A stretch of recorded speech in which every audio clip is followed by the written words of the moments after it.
به لطف و برکت شما عزیزان پهن میشه جلوی این زبون بسته ها تو دل این بیابون، برکت بشه به سفره زندگیتون.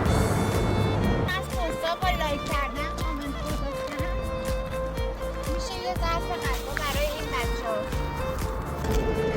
کمپینایی که ما میذاریم درخواست کمک میکنیم ازتون برای زبون بسته ها، حداقل بتونیم غذا بگیریم بیاریم بچه ها از درد نکشن.